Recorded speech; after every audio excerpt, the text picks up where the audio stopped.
Hey, everybody. Welcome back to the Throwing Partners podcast. It's Kirby, Joe, and Nate here coming to you on a Wednesday night. We are going to give a World Series recap, and then we are also going to jump right into free agency on who we think is going where. So, Nathan, I'm going to kick it off to you first. I want you to give me your final thoughts on the last two games of the World Series. Drive into left. At the wall. It's gone. Tie game. Honestly, I think it was kind of pathetic the way it ended. I mean, the last episode that I was on, we at least all predicted that the Dodgers were going to take it. But I thought the Yankees at least would put up more of a fight than just one game. And we know in Game 5, they shit the bed and gave up their lead and ended up being the clinching game for the Dodgers. But it was, to me, the whole series was subpar. To me, I thought it was a World Series that nobody won. And honestly, I didn't watch any of the games. I just kept up with the box scores and the play-by-plays and the highlights. To me, it was less than exciting for me. There were good moments, don't get me wrong, but it just wasn't something I was super excited for. That being said, the Dodgers, way to execute. They did everything right. They pitched well. They hit the shit out of the ball. They had some, I don't want to say lucky moments, but clutch moments. Freddie Freeman in Game 1, etc. So I think in the end, pathetic performance for the Yankees. Nathan, Joe, what do you think? So, obviously we talked about, the last game or the last two games. The Yankees took advantage of the Dodgers having a bullpen game. I believe it was in that second to last game, that Game 4, if I'm not mistaken. They took advantage of a bullpen that had been pretty worn down, especially after having pitched that 10th inning, or having to have pitched a significant portion of that 10 inning game in Game 1. But I think that the Yankees probably had one of the easiest paths to the World Series in recent memory.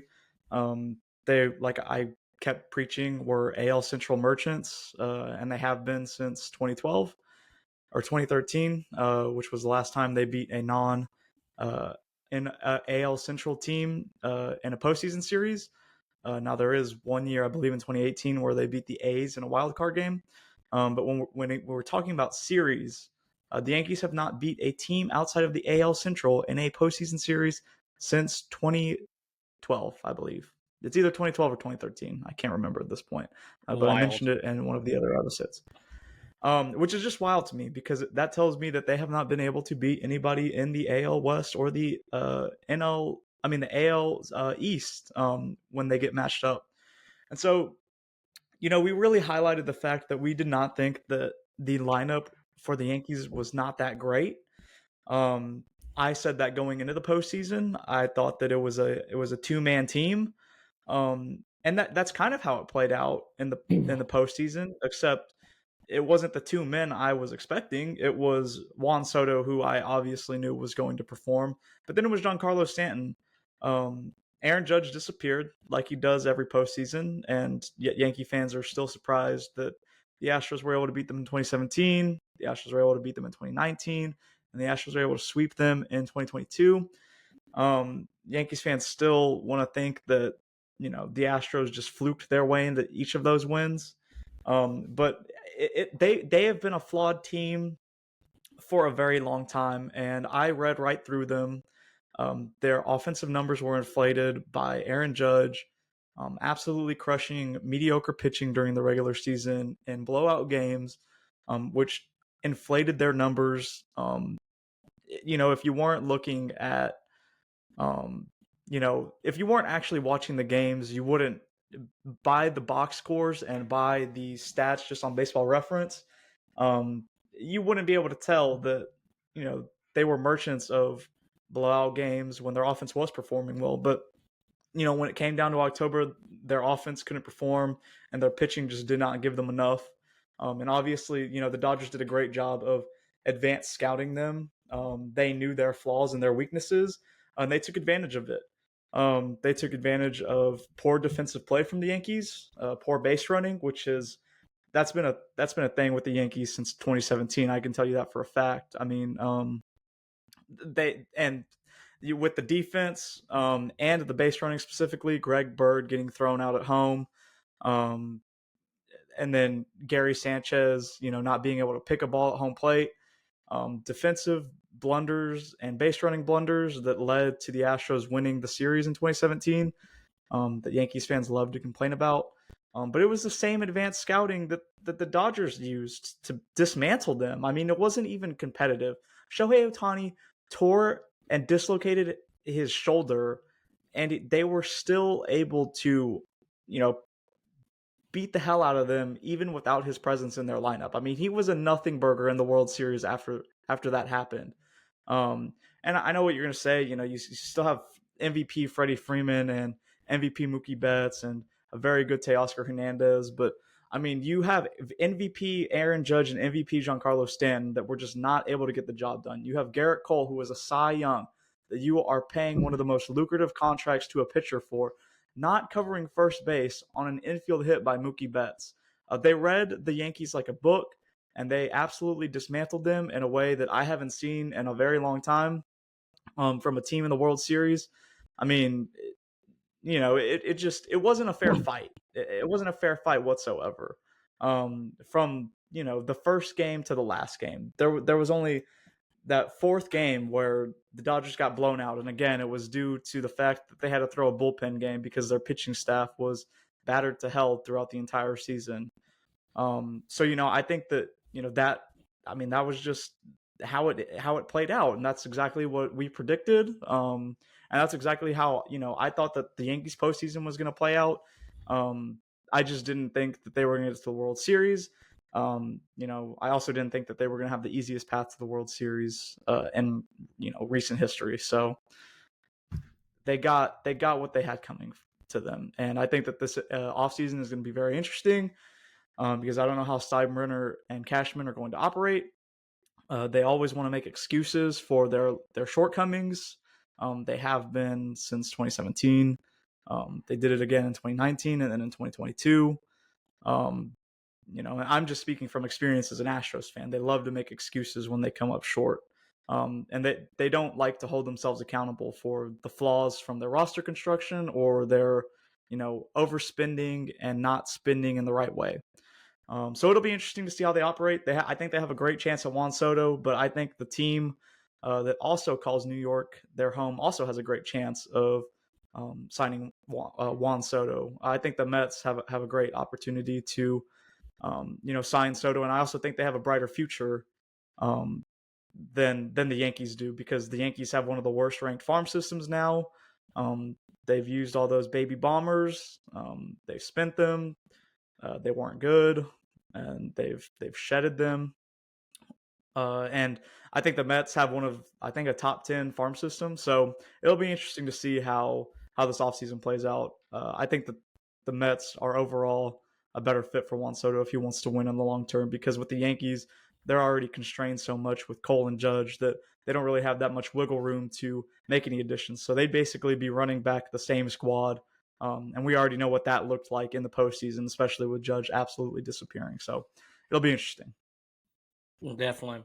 Well, the only thing that I think I've really just been thinking about the past few days when it comes to the World Series is the fact that, like we said all along, the Yankees did nothing well. They don't pitch particularly well. Their bullpen's not particularly great. They don't play great defense. They don't run the bases well. They just don't really do anything well, and that exactly showed in the World Series when they played a team that was clearly much better than them in pretty much every single category. And I know a lot of people that are Yankees fans would agree that they really weren't that great. They had a very easy path to the World Series. They both played, they played teams that were not great, that were, products of the AL Central as in the Royals and the Guardians. Um, getting to play the White Sox 13 times a year sure is nice. Just with that being said, they didn't really play a great team to get there, and then they played a good team in the Dodgers, and the Dodgers just derailed them. They absolutely just let them have it. And there's even a case to be made that like if the Dodgers would have made a couple of moves, they might have actually swept this series. But it's one of those things. MLB had this series so hyped to be so big and so great, and it wasn't. It wasn't a great series. The Dodgers were in total control.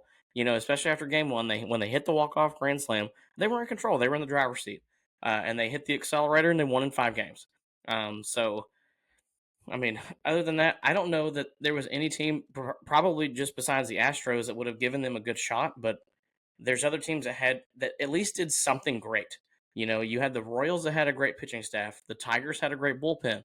The Guardians had a great bullpen. They played good defense too. So there were other teams in the American League that actually did at least one thing great. The Yankees did nothing great. So World Series overall kind of sucked.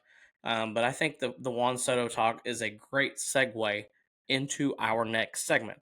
Now, a couple of days ago, I sent you guys a list of like the top 10 or 11 free agents. So I wanted to go over them and see where we think that they are going to sign. So, Joe, you think that Juan Soto is going to go to the Mets. Nathan, where do you think Juan Soto winds up?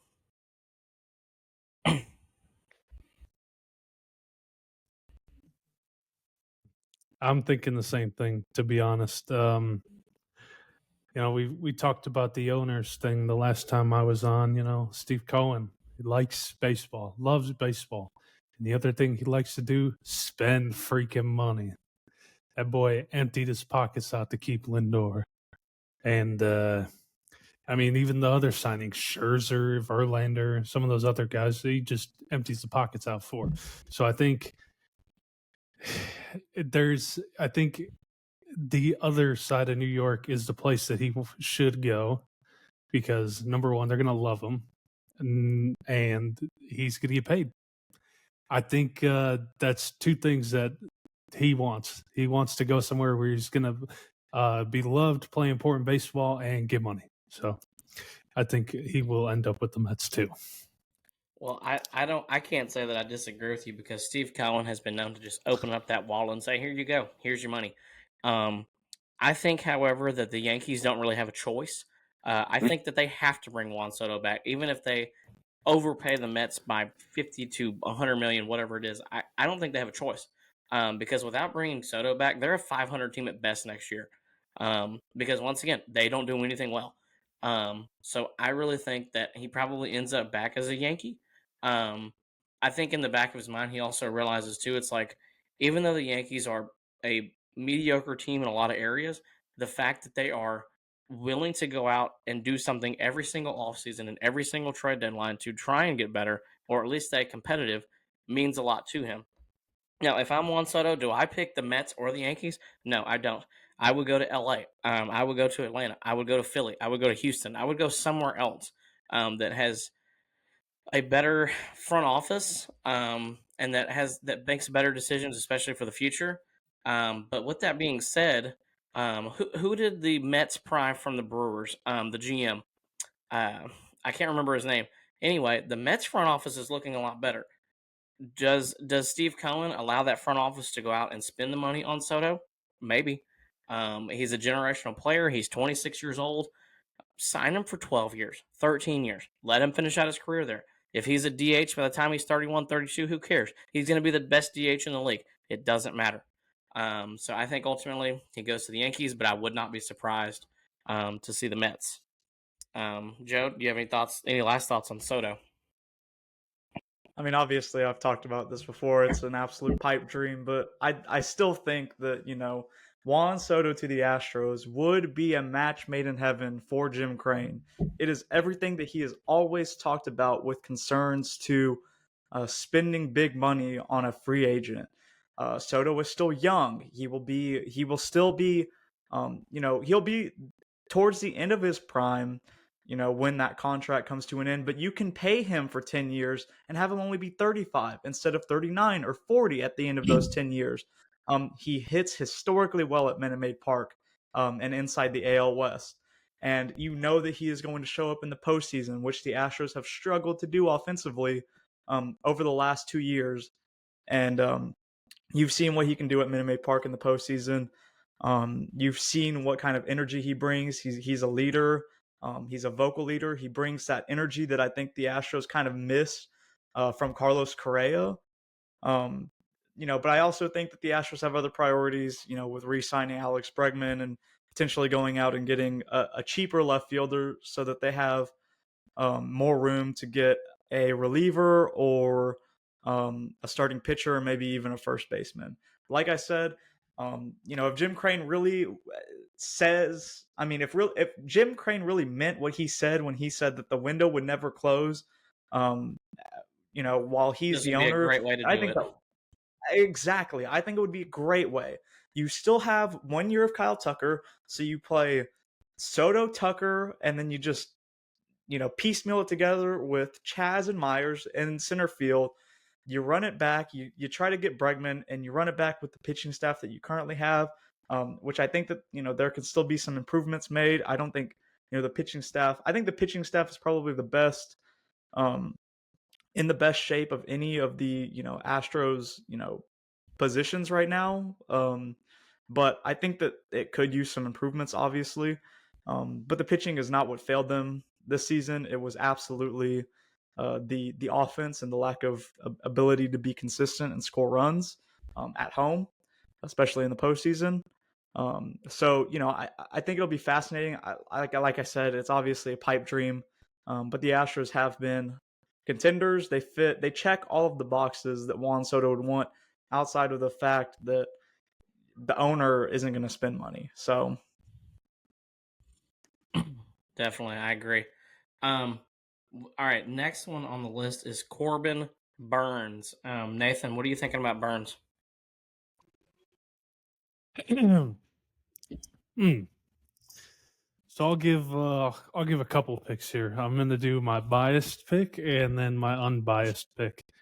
I know that the Tigers are definitely in a position to be shopping in the off season, and I know that they also want to buy more arms.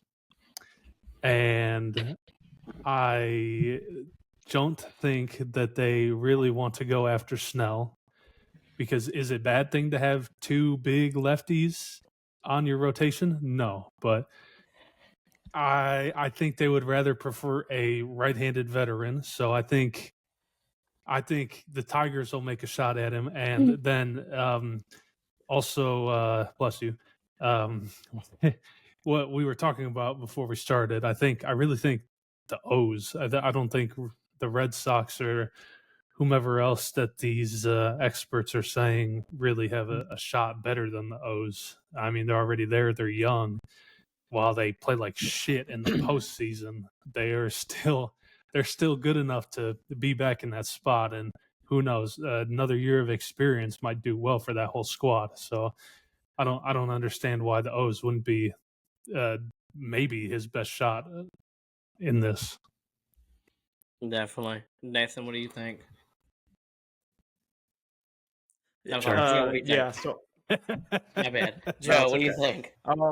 So I see a lot of people predicting the Red Sox being big players in the Corbin Burns sweepstakes, and it makes sense if he's only thinking about money and not about contending. I think the Orioles have the best chance of taking him back to the postseason. I also see the Mets in here, so that would be another route that he could take. But honestly, I think that the Orioles pursue him hard. Now, whether or not he actually wants to be there is a different story. But I think they pursue him hard just because of the prospects that they gave up to get him. They did give up two prospects, so they are a little more incentivized to keep him longer than just the 1 year they've had them. They also dealt with a lot of pitching injuries to their starting rotation last year. So they really didn't get to see how well that would play out with their guys at the top, because Kyle Bradish was out for the year, and he went down pretty early in the season, so you didn't get to see him and Corbin Burns pitch side by side, which is kind of what the Orioles had had hoped for when they made the trade. So I think it'll be interesting. I do think that he stays with the Orioles only because of the fact that they gave up a lot to get him, and I think that they're just going to pursue him a little harder than other teams because of that. But I could be wrong. It could be the Red Sox or the Mets. I mean, these insiders or writers have these predictions for a reason. But I kind of just can't see the Red Sox being legitimate players when they're not going to really be competitive in the AL East next season. Well, I think that's an interesting thought. I would have maybe agreed that he goes back to Baltimore, especially if that new ownership wants to spend money. However, I actually, after the tweet that he sent out the other day that mentioned the Dodgers, it really makes me think that he wants to sign with the Dodgers. He's a California boy. He might want to just go back out west. I can see him going to the Dodgers and being very successful. They seem to get the best out of their pitching. Um, I can see it working.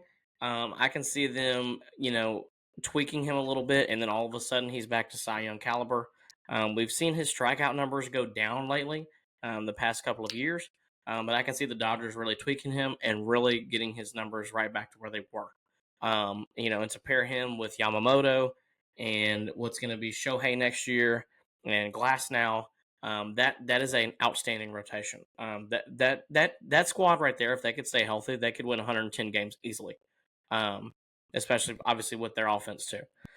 So I can see him going to the Dodgers, which would mean that Max Fried probably is out of the picture for them. But we'll get there in just a minute. Blake Snell, Joe, what do you think about Snell? Where's Snellzella going? I have no idea where Blake Snell is going. I thought it was interesting. His entire offseason was very, very interesting for someone who had come off of winning a Cy Young award. The fact that he didn't get any offers up until I believe it was like the last week of spring training, and then he dealt with injuries for a good majority of the season. I'm not sure what the market for Snell is going to look like. Now, I think that, as a biased pick here, I think the Astros would be a great fit for him, especially if the Astros want to move on from Framber Valdez, which I could absolutely see them doing. I think that some of these writers have the Orioles. Some predict the Red Sox, others predict the Dodgers, and another one picked the Mets. So I think that a lot of these writers also don't have a real feel for what the market for Snell is, just based off of the differentiation in picks. So I'm really not sure, especially because of his injuries last season. Although after he came back from that second injury, I believe he was one of the better pitchers in baseball. But he does struggle with command at times, and it's just it'll be interesting to see what his market is like. I mean, Scott Boras had a horrible offseason last year when it came to his free agents, and so it'll just be interesting to see if he gets that big contract that he's really looking for. Definitely. Nathan, where you got Snell going?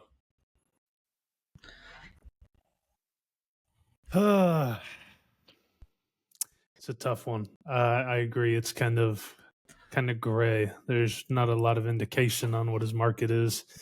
The Giants taking him in the last week of spring training last year, and then just being hurt, and then also just having shitty performances up until his second IL stint. But Joe did mention that he was one of the best pitchers in base. His first stint back off the IL was 5 no-hit innings. So he did quite well after coming off his second stint when he was actually healthy. I could see the Mets making a run at him. I mean, it never hurts to have another arm.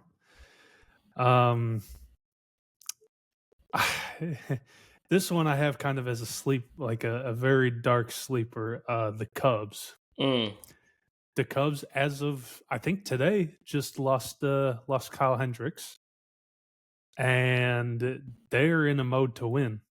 I'm unfortunately part of their email list, and they've sent out multiple emails about wanting to flip the organization around and how disappointing this season ended. So I think adding somebody like Snell is not out of the picture. Plus, as we know, he's really good friends with Zach LaVine. Zach LaVine is a Chicago Bulls player. They always hang out in the offseason. Why not be there in the same city playing for the same people? I mean, it's not that crazy when you think about it like that. Interesting.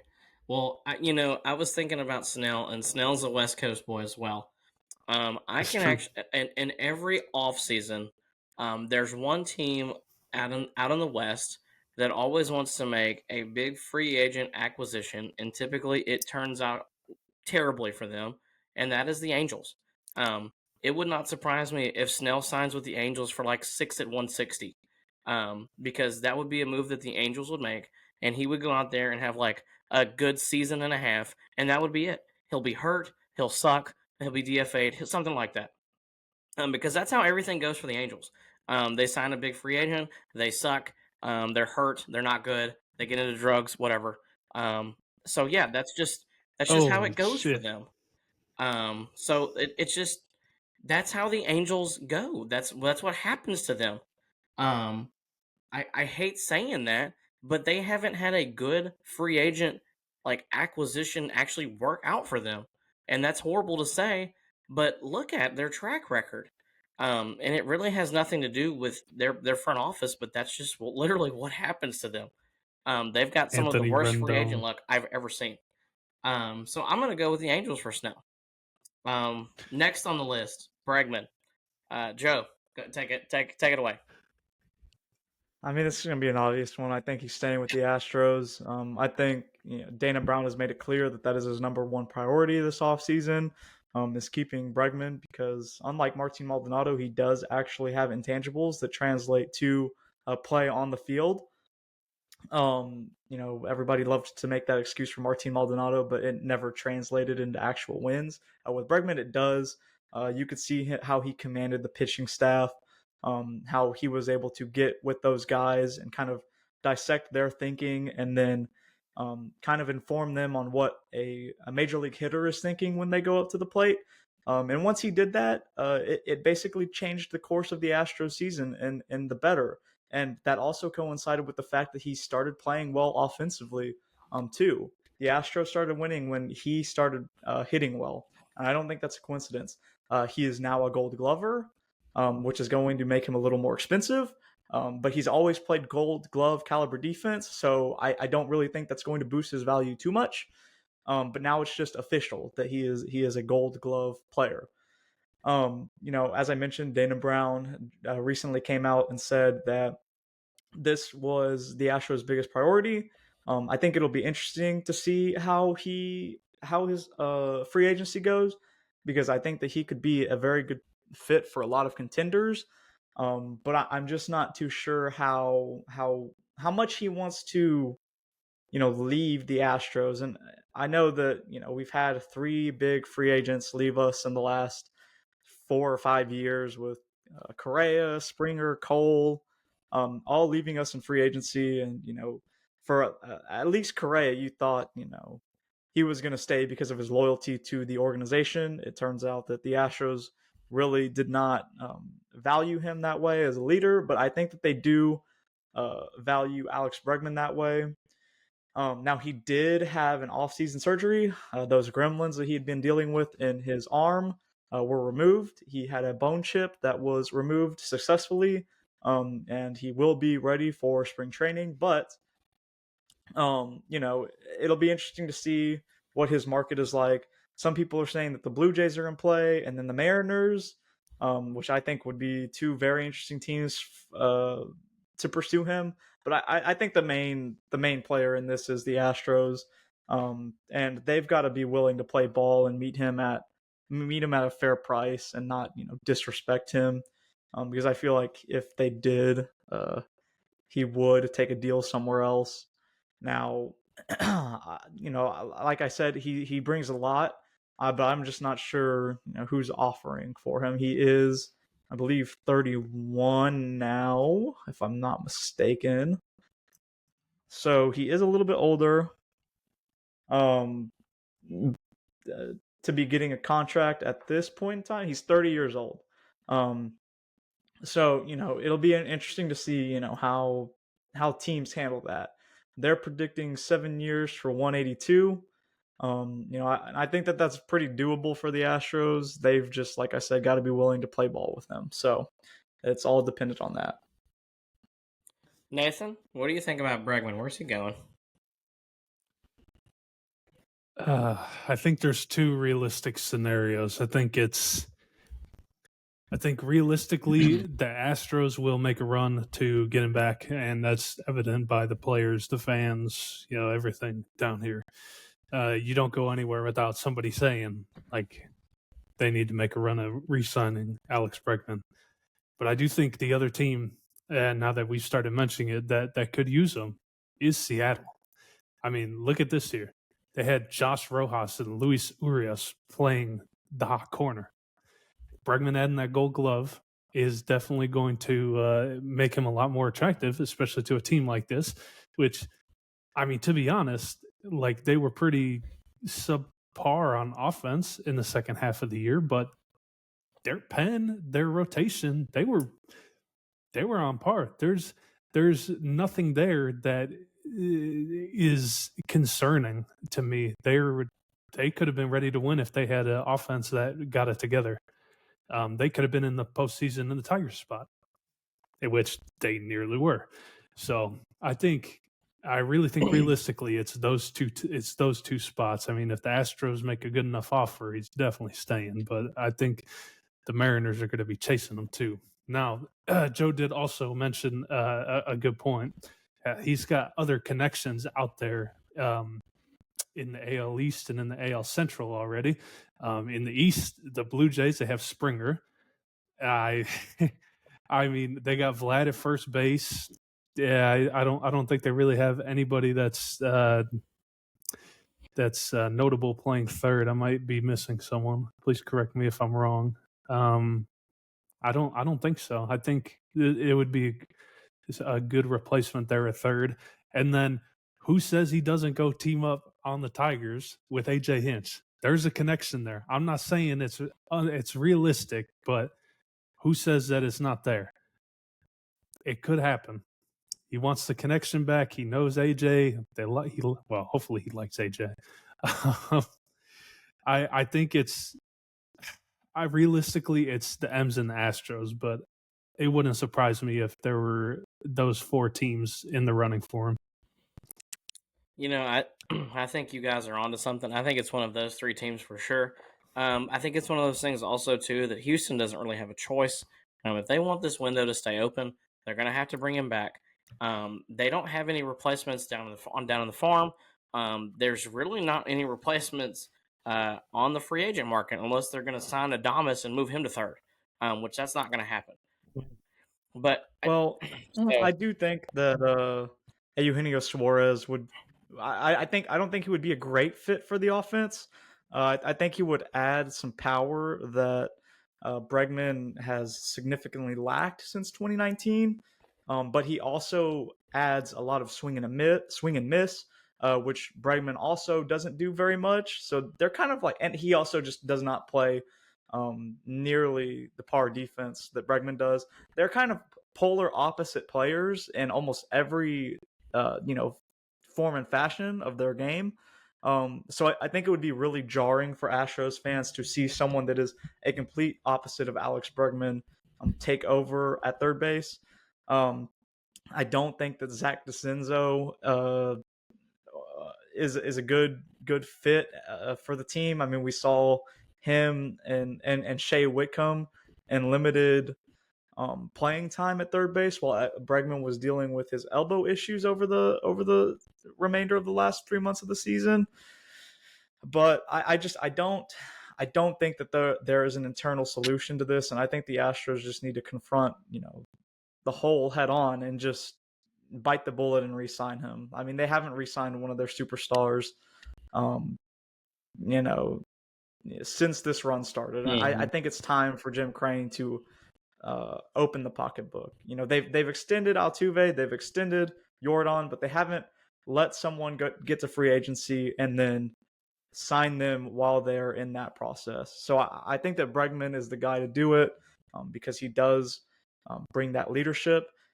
He's the vocal leader of the clubhouse. Altuve is more of the silent leader that players watch and then they want to replicate. But Bregman is the vocal leader that will go out there and tell you when you're being lazy or you're not hustling enough, or you need to hit the weight room a little harder, or whatever, or you need to make a change somewhere. Altuve is more of a guy that's just going to lead by example, but the Astros need that vocal leader in the clubhouse like Bregman.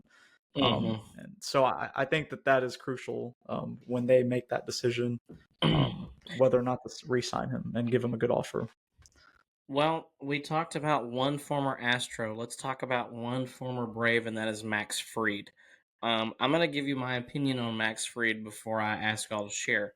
I have never thought that Max Fried is coming back to Atlanta, although I found it really interesting last offseason, the fact that he actually chose to work out in Atlanta and not back in California, which said a lot to me, but at the same time, maybe not. Maybe he just enjoyed the facilities there. With us saying that Burns and Snell are already going out west to either the Dodgers or the Angels, I have Max Fried going to a different place, and that's actually to the Cubs.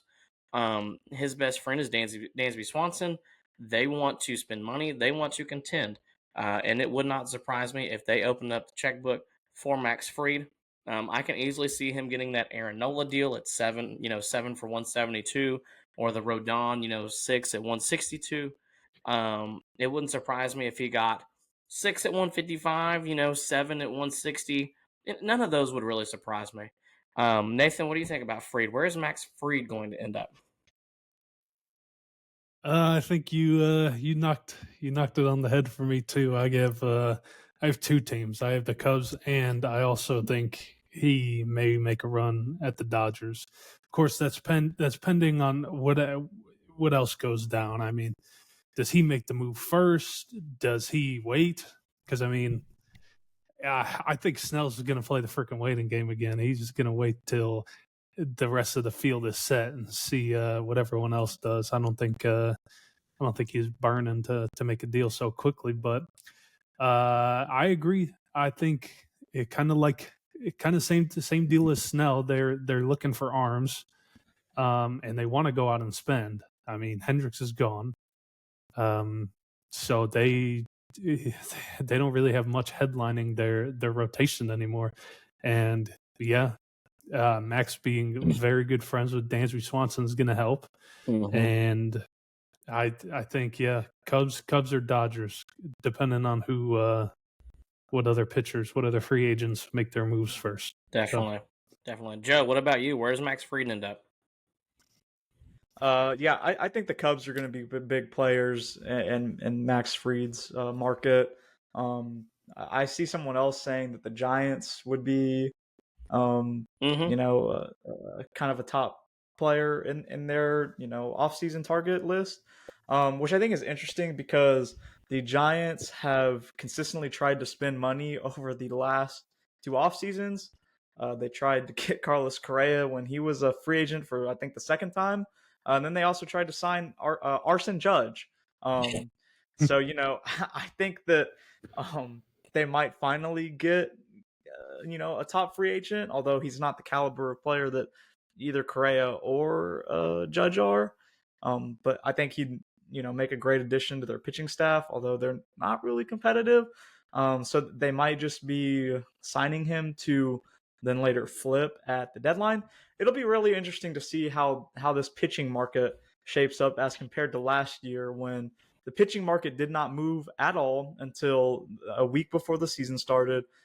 There was a lot better talent in this year's pitching market, but it'll be interesting to see how many of these guys move early on in the off season, and how, if they slow the process, who's going to be the first domino to fall in that market.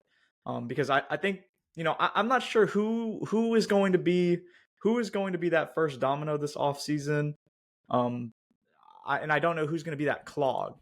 I don't know who is going to have to be moved first for other teams to then make moves. I'm sure it'll be Juan Soto, but I really think that that's more like a 3-team race. I don't know how many teams are legitimately into that in that race, other than the Dodgers, Yankees, Mets, and maybe the Padres. But I'm not sure he wants to go back to the Padres. You know, like he did say after the World Series that he is open to all 30 is it 31 or 30 teams? 30 teams. He's open to all 30 teams. But I think that that's just he's just being political with his speak. I don't think that he's actually open all 30 teams. I think that he wants to be a contender. I think that he wants to win. So I don't know if he's going to clog the market. Now, some of these other pitchers I think really have the opportunity to, like Jack Flaherty, who I'm sure that we'll get to in a little bit, and then Blake Snell and Corbin Burns. I think that those dominoes are going to have to fall before we see what happens with Max Fried. So it'll be interesting to see if the Giants really are in contention for him. Definitely. Okay, our next free agent, Anthony Santander. Nathan, where do you see Santander going? Oh, hey. Once again, I'm going to give my biased opinion. I want the Tigers to go after him. I like his power from both sides. Although we do play at a very big park, I think he's definitely in play to hit a whole shit ton of doubles and maybe a couple triples. So I really want the Tigers to go after him. We kind of need somebody with a little pop in the bat to go into our lineup. But I think another team that would be very beneficial from his performances would be the Jays. I think they kind of like players like him, and him being a switch hitter, I think is another type of it's another attraction for them. His performance overall as a player, it kind of reminds me of Edwin Encarnacion. Although he was not a switch hitter, he kind of gives off that same vibes. So I think the Jays could use another power bat in their lineup.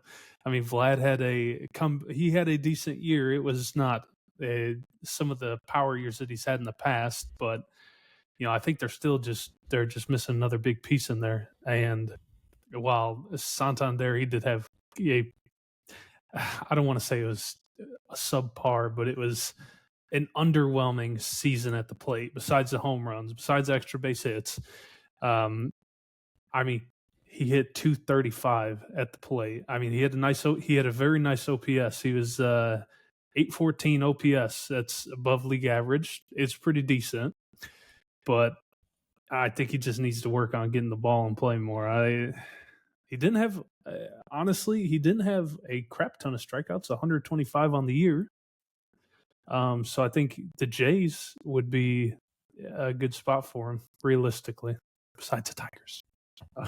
Joe, where do you think Santander goes? So I actually think that Santander may have actually been bitten by putting the ball in play too much because he did have his highest walk rate of his career this year. It was at 8.27%. I mean 8.7%. But he had a career low batting average with 235. He batted, and obviously that led to a pretty below average on base percentage. But he had a really good he had really good numbers home run wise and RBI wise. Now he plays very poor defense, so it would kind of be not a great fit for him to be in Detroit unless he's DHing. I also think that Baltimore is a pretty tough outfield to play from either side. I think that Santander would benefit from playing in Minute Maid Park in left field. That is a notoriously easy place to play left field at. So easy that the Astros actually let Yordan Alvarez play probably around 40 games in the outfield at Minute Maid Park. It can be tricky at times with the weird angles, but for the most part, you've got the short porch in left, and You really don't have to play two. You could basically play left center is my point. Because anything down the line is going to be a double anyways off the wall. So you can kind of play that gap in left center field. So I think that he would be a great fit for the Astros. He's kind of exactly what they are looking for right now. They need a bat that can hit home runs. They had a severe power outage across the entire team this year. Now it doesn't help that Kyle Tucker was out a majority of that year, and he was on pace to have a great season power wise. But Yainer Diaz was down. Alex Bregman didn't hit too many home runs. Jeremy Pena continues to lack home run power. Jose Altuve had one of his worst power years. In the recent years, in the last 3 years. So I think that they could really use a power bat. Again, Juan Soto, I keep bringing him up, would be a great fit for this team, but a little bit of a cheaper option where they can go spend maybe at first base or starting pitching would be Santander, although I think he is going to garner a pretty big contract, AVA wise or AAV wise. But I think that he would be a great fit. Obviously, I don't think that he goes here. I think that he probably goes to the Yankees or the Blue Jays. Like you said, Nate, I think that he would be a great fit for the Blue Jays. I also think that he would be a pretty good fit for the Yankees too if they do not get Juan Soto.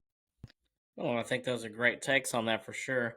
I have one team in play that I think, and then maybe a backup team. The first team I think is going to open the checkbook for him is the Phillies. The Phillies could use a left fielder, and also too Dave Dombrowski.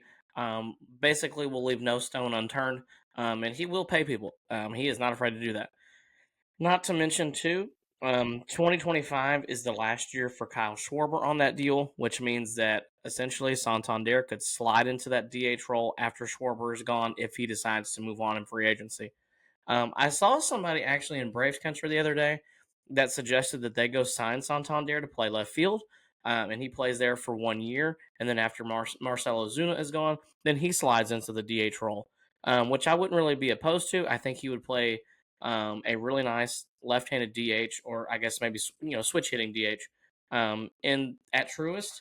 But I think overall, I think his best fit is probably Philly. I can see him going there and playing left field, and then eventually transitioning to that DH role after Schwarber moves on. Our next free agent, we've got 6 more on the list. Pete Alonso. Pete Alonso, I think, stays with the Mets. If it's not the Mets, I'm going to go maybe to the Astros. And besides that, I don't know that there's a lot of teams that really are going to be in the Pete Alonso sweepstakes. Joe, what do you think? Well, it'll be interesting. I'm not sure. The Astros just traded for Taylor Trammell, so that's also something. I'm not too sure what he does. Taylor Trammell. I think he's probably more of a depth move. Oh my God, he hit 143 this year. That's I'm sure just a depth move. I'm hoping they're not thinking about starting him in left field on a daily basis. But I think the Astros need to address their outfield situation. They at least need to address one of the 2 positions, either center field or left field, and there's a better class of left fielders. I think that if you address third base and left field and then get a pitcher, whether it be a starter or a reliever, I think that you can survive with John Singleton and Victor Caratini kind of platooning, as well as maybe throwing in Yainer Diaz from time to time. Because I don't know how much Jim Crane is going to spend. He always wants to pretend like he's, not making any money with all of these runs the Astros have been on. He just always wants to stay under the luxury tax. And I think that if you want to make those moves to shore up this team, you're not going to be able to do that realistically. I keep saying it. You need to go out there and spend like you're the Yankees or the Dodgers, but you need to spend the money wisely. You need to fill all the holes that you have, not just go out and get one guy. That's basically what the Astros did last offseason. They got one guy. they got one guy for $95 million. Now they signed, I know, a couple other players. They made a couple moves, for waiver claims and stuff like that. But they really only spent money on one guy. That was Josh Hader. I think that they need to spend money in multiple places this offseason. And I don't know if Pete Alonso fits that mold. I think that someone more like Christian Walker, who is still a very good first baseman but will garner less money, would be a great fit for the Astros. If their plan is to shore up all of their holes and keep Alex Bregman, fill a first base spot, and then potentially get a left fielder like Santander or Teoscar Hernandez. Okay, our next free agent, Willy Adames. I personally think that Willy Adames. Oh man, this one was hard for me. Because I have seen several reports that Adames has been linked to the Braves. The Braves are not paying him that money. They're not going to pay him 6 at 150, 6 at 160. They're not paying that. I don't really want them to pay that. Willy Adames had a career year this year. He's a good player. However, there are questions already about how long does he last at shortstop, or does he get moved to third, or does he get moved to second? Which is why I actually mentioned it to you, Joe, about a Bregman replacement. I think that right now Adames actually may sign with the Dodgers, and then I can see them transitioning him over to third after Muncy is gone. So I can actually see the Dodgers signing him. He seems like that kind of guy that would be in a Dodgers uniform. I could also see maybe the Blue Jays signing him and moving Bichette over to second. That would actually make them a lot better because Bichette, in my opinion, is a natural second baseman, not a shortstop. Nathan, Joe, what do you guys think about Adames? Personally, I think Milwaukee stays in the run, tries to keep him. I know they love the guy there. He's their big shit talker. He's also one of the guys that shows the flair. I know Chorio was there to give a little bit of the youth, a little bit of the flair, but they really like this guy up there in Milwaukee. Freaking cheeseheads. They like him. I really don't think they do have some other options for the middle infield. I know Terang is playing second base, but I think he is primarily a shortstop. And then they also have some other guys probably on the bench that they can use, but I think they're going to make a run at him. I think they had a sleeper team, and I don't think they really want to let anyone go. So I think he's going to stay in Milwaukee. Joe, what about you? What do you think about Adames? Well, from MLB trade rumors, a lot of the writers are predicting he goes to the Giants. So I'm going to assume they have some insider information on what the Giants are really looking for and kind of how Willy Adames' market is shaping up. Now, Sports Illustrated is predicting the Dodgers, so I think that he ends up at one of those two teams. He was picked 4 for 4 for the Giants on the MLB trade rumors predictions. So I'm going to go ahead and say the Giants, but I would not be surprised if the Dodgers sign him and then move him over to third base. That's awesome. That's a good thought. Okay, Jack Flaherty. I personally think that Flaherty does something different than Fried or Snell or Burns. I actually think maybe he goes to the East Coast. Maybe Boston gives him a shot. But we haven't seen Boston with one guy that we think that they might sign. And the Red Sox have to be in the running for at least one of these top 10 or 12 free agents. They have the money to spend. I don't know if they'll spend it or not. But I'm going to go with Jack Flaherty going to Boston. Joe, what do you think about Flaherty? Where does Flaherty go? Oh man, I have no idea. One writer predicts he's going back to the Tigers. One writer predicts he's going to the Yankees. Another predicts the Angels, and another predicts he stays with the Dodgers. And then Sports Illustrated thinks he's going to the Mets. So I don't think anybody has a single clue what the Jack Flaherty market is going to look like and what his camp is thinking right now. So I really don't know. It's a toss up. I'm sure that all of these teams are in contention to sign him.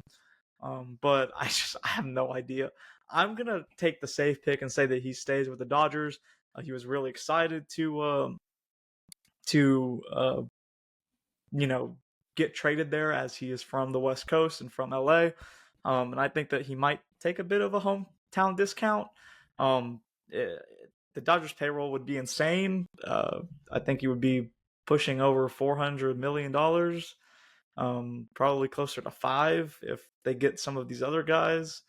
So I think that they would probably win 111, 112 games. With that starting pitching. So I really don't know. That no one seems to have a clue what the market is going to look like for Flaherty. So I honestly couldn't give you a real finger on the pulse prediction. Nathan, what do you think about Flaherty? I'll make this quick and easy. He's coming back to Detroit. We pulled some black magic on him. I think Chris Fetter did really well. Work with him in the preseason and going into spring training, and obviously we know he was showing out when he was here. He had a 2.92 ERA in mid-June, and he was number one on the trade market. Flaherty had no issues playing in Detroit. As far as I know, everything that I've ever seen about him was he had nothing but high praises for playing with the Tigers. And especially now that we've broken out and we're still looking for number 2, number 3 guys, I don't see why they don't go back and make this deal. I mean, MLB Trade Rumors predicting 5 years, $115 million. The Tigers could do that and still be in the lower half of the payroll. I don't see why we burned any of the bridges with him. And I think he's going to come back. I think if we give him an enticing enough offer, he will come back. Interesting. Okay, Christian Walker, first baseman. He's aging a little bit. He'll be 34 to start next season. He's probably not going to get a large deal. I want to say that Christian Walker becomes an Astro. However, we just saw how the experiment went with Jose Abreu and them signing a mid-30s first baseman. I don't know that they do that again, but I don't really have a better option for Christian Walker than the Astros. Joe, what do you think about Christian Walker? Yeah, so I think that he's been one of the most underrated players in baseball. And I don't think that there has been the decline that you saw from Jose Abreu when the Astros signed him. There were signs of decline from Jose Abreu when the Astros went out and got him. I do not think that those signs are present with Christian Walker. I think that he put up a really good season this season offensively. And he played pretty well in the postseason, or pretty well in the postseason last year, I believe. He isn't too prone to injuries. Um, he had an oblique injury this year, which the Astros love, which was his first IL placement since 2001. Um, you know, he hit 30 home runs for the third straight season. I think that he adds great pop. He fills a position that the Astros desperately need to fill if they're not going to platoon John Singleton and um, Victor Caratini, because they have no internal options. And I think that you could get him for a great deal. You're only going to get him for about 3 or 4 years. And you're not really on the leash that long for him. He's 34 right now. You'd be paying him until he's 37, but he hasn't shown any sign of decline that Jose Abreu did. And Jose Abreu was on the higher half of 30. So I think it's the match made in heaven. I think that still gives you the flexibility to confidently go get Bregman, and then to realistically still target a Teoscar Hernandez or Anthony Santander, or I guess even a fourth outfielder. If you really want to, say that the Astros aren't in contention for any of those two left fielders. Nathan, what do you think about Christian Walker?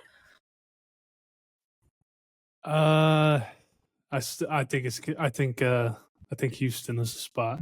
I'm going to completely agree with everything that Joe says. Go out, spend on Bregman, try to go get Santander or Teo or someone, and bring in Walker on a cheap deal at first base, and you'll have solid bat, solid glove. I think that's a no-brainer. Don't spend too much on a first baseman. Go get your your other players. All right. Okay.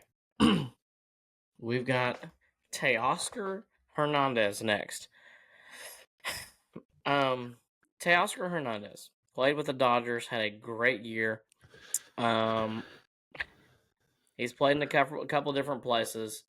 I'm thinking maybe he goes back to the Dodgers. However, if you just look at some of the places he's played well, there's two that stick out to me. First of all, he's played exceptionally well in Boston in his career, and also he's played exceptionally well at Citi Field in a very short time.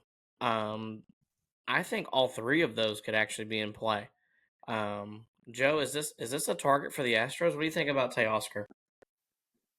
I think it should be a target for the Astros. They need to fill that corner outfield position. They are not going to run Yordan Alvarez out there for 162 games. And the way that the outfield is currently, constructed, you've got a rotating door of Chas McCormick or Jake Myers, who were very inconsistent throughout the entire season this year. And then you had Kyle Tucker, who missed a very large chunk. I think that if you really want to be a genuine contender, you need to have at least two solid outfield bats. And I think that Teoscar Hernandez adds that. I predicted that Teoscar Hernandez would have a huge impact on the Dodgers when we did our preview pod. That was one of my most underrated moves of the offseason going into the season, and it played out very well for the Dodgers. I think it would be money well spent for the Astros. I don't see why they wouldn't go out and do it. He's been inside of the organization before. He knows some of the guys in the clubhouse. Not all of them, because a lot of the team has turned over, but he still knows the organization. Now, none of these guys are predicting the Astros to go get Teo, but I still think that they should. If, like I keep saying, if Jim Crane really wants to be competitive, I think that he actually should be a target for the Astros. Now, I don't think anybody is predicting him to be, and I do think that the most realistic, place for him to end up is back in LA, which I absolutely hate, because I really do love the player that he is. But I think that that's probably where he ends up. Nathan, what about you? What do you think? I think he's going back to LA realistically. He played so well for them, I think, overall this season. They are going to open their infinite checkbook that they have, just like the Yankees, and keep him on the roster. I think he's too important to their run overall to just let walk now. But I do agree that there are definitely some other teams in play. I think the Astros definitely. He's definitely one of those corner outfielder targets like Santander. I think, as well as I said with Santander, I think the Blue Jays could also make a run again at him. They loved him playing out there for sure. I mean, this would be a wild one, but what about the Yankees? I feel like Soto departing, maybe he is a spot there for the Yankees on maybe not a 13-year deal or whatever the hell that Juan Soto's looking for, but something half of that. He's exceptional bat. He's got exceptional power. I've been reading here that he hasn't posted a average exit velocity under 90 miles per hour in his career. Hasn't posted a hard hit rate under 46% in his career. I mean, this dude just hits the ball hard. What more could you want out of a player? He runs well too, which is huge. He does, and surprisingly, he's really not that bad of a fielder either.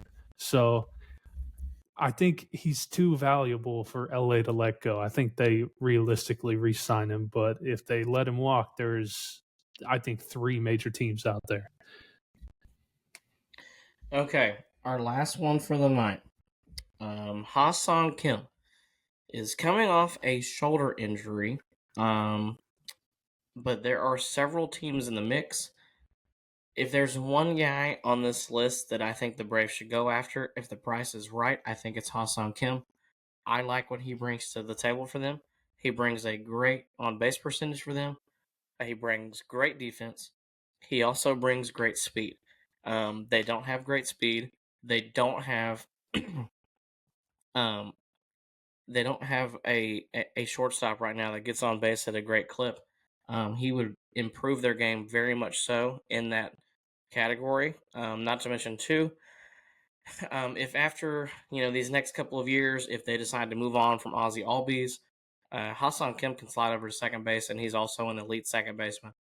I can see that deal being right for the Braves, especially if that shoulder, if he's only going to miss like maybe the first month or maybe the first 6 weeks of the season. Joe, where do you think Ha-Seong Kim ends up? I think that he would be a great fit for the Braves, as you mentioned. I think that he fills a hole that they desperately need, and I think that he would be a good fit there. Nathan, what are you thinking? I think he's staying home. I think they're keeping him down there in San Diego. I think they like him too much. I think they really like what they have going with 3 shortstops playing in the lineup here. Can't hate it. It's worked out for them. Tatis's transition in the outfield somewhat seamless. Obviously, he's gone out and won the Gold Glove. So I think they really want to keep him. I mean, it's so evident that the team just loves him. Yeah, every time he comes up to the plate, they're screaming his name, they're chanting. And he's had a decent season. He's a good good fielder. I don't think they let him walk. I think they go out and make a move real quick on him and keep him in San Diego. I think that's a pretty decent thought. All right, gentlemen, is there anybody else that's a free agent that you want to discuss or that you feel very strongly that they are going to sign with a team for? Joe, I'm going to let you start. Is there anybody that you were like, oh, yeah, this guy is going to this place and I just know it? Well, I'm not sure about where this player is going, but I do think that there is going to be a strong market for him. I think Yusei Kikuchi is going to have a strong market. As Scott Boras said, not having the qualifying offer attached to him because he was moved halfway through the season is a really big boost for a lot of teams, because I believe if you sign a player with the qualifying offer attached to them, you lose the opportunity, or you lose a 4th round pick or something like that, something along those lines. A compensatory, I don't know, language, words, a pick. I think you lose a pick if you sign someone with a qualifying offer. So the fact that, he is very clearly a number 3 starter in a rotation for a contending team is very enticing. I think that he will have a strong market along with the other pitchers. And I think that he comes at a lower price tag than some of the other guys that we discussed tonight. I think that's another upside of him. I think that, with the adjustments that the Astros made with him, I think, he's going to have a very strong market. Now, I don't know where he goes. I don't know what the market is going to look like for him. I think that a lot of the dominoes in the pitching market are going to have to fall before he signs somewhere. But I think that it will be strong for him. I think that, a lot of the guys on MLB trade rumors have him going to the Orioles. I think that would be a great pickup for them, especially if they lose out on signing Corbin Burns. I think that him and Kyle Bradish would pair very well. So I think that he's going to have a strong market. And like I said, I think not having the qualifying offer attached to him will do him really good. Nathan, any players that you are feeling strongly about or that you think are going to have a big market? I don't know if there's necessarily any of them out there that I think are going to have a big market. I think there's a good handful that are going to have an interesting market. I'll go list them off. Goldschmidt is a free agent. Max Scherzer's a free agent. Danny Jansen's a free agent. Who else did I see up here? Jock Peterson. Jock's a free agent. Yep. Glaber is sort of interesting. I hear the Yankees really are kind of fed up with him.